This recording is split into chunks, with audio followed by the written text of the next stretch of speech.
Supreme court से आज waste Bengal की राजनीति और केंद्र राज्य टकराव से जुड़ा एक बहुत बड़ा घटनाक्रम सामने आया है। मामला जुड़ा है एनफोर्समेंट डायरेक्टरेट यानी एड की उस छापेमारी से जो कोलकाता में आईपैक यानी इंडियन पॉलिटिकल एक्शन कमेटी से जुड़े ठिकानों पर की गई थी। इस पूरे मामले में सुप्रीम कोर्ट ने वेस्ट बंगाल पुलिस द्वारा एड अधिकारियों के खिलाफ दर्ज की गई फर्ज पर रोक लगा दी है और चीफ मिनिस्टर ममता बनर्जी को नोटिस जारी कर दिया है। कोर्ट ने साफ कहा है कि यह मामला केवल एक छापेमारी का नहीं बल्कि कानून व्यवस्था और जांच एजेंसियों की स्वतंत्रता से जुड़ा हुआ है। दरअसल एड ने आरोप लगाया है कि जब आईपैक के दफ्तर और उससे जुड़े लोगों के ठिकानों पर छापेमारी चल रही थी, उसी दौरान वेस्ट बंगाल पुलिस ने दखल दिया।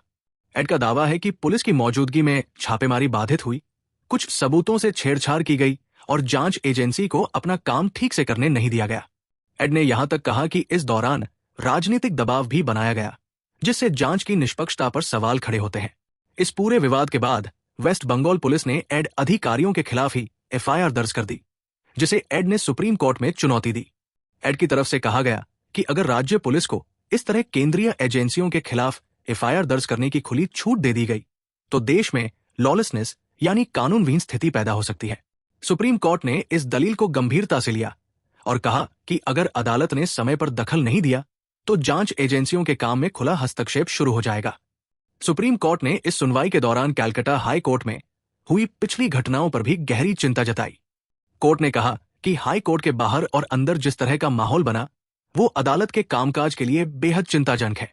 सुप्रीम कोर्ट ने इसे जंतर मंतर जैसे प्रदर्शन वाले माहौल से तुलना करते हुए कहा कि अदालतों में इस तरह की भीड़ और दबाव स्वीकार्य नहीं है।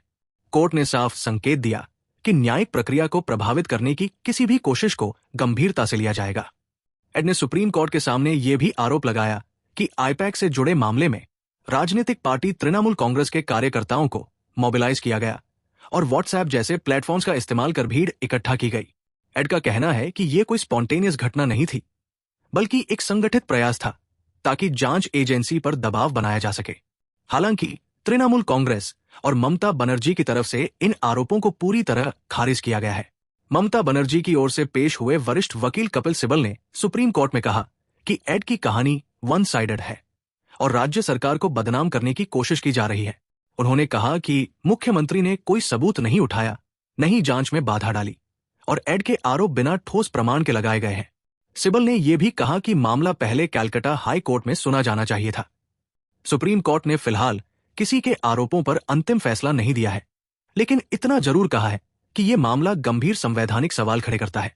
कोर्ट ने वेस्ट बंगाल पुलिस द्वारा दर्ज फर्ज पर रोक लगाते हुए ममता बनर्जी और राज्य सरकार से जवाब मांगा है। अगली सुनवाई अब फरवरी 2026 में होगी, जिसमें यह तय किया जाएगा कि क्या राज्य सरकार की भूमिका जांच एजेंसियों के काम में अनुचित हस्तक्षेप की श्रेणी में आती है या नहीं। कुल मिलाकर एड बनाम ममता बनर्जी का यह मामला अब सिर्फ एक छापेमारी तक सीमित नहीं रहा है, बल्कि ये केंद्र और राज्य के बीच शक्ति संतुलन, कानून व्यवस्था और जांच एजेंसियों की स्वतंत्रता का बड़ा सवाल बन चुका है। सुप्रीम कोर्ट की अगली सुनवाई पर अब पूरे देश की नजरें टिकी हुई है।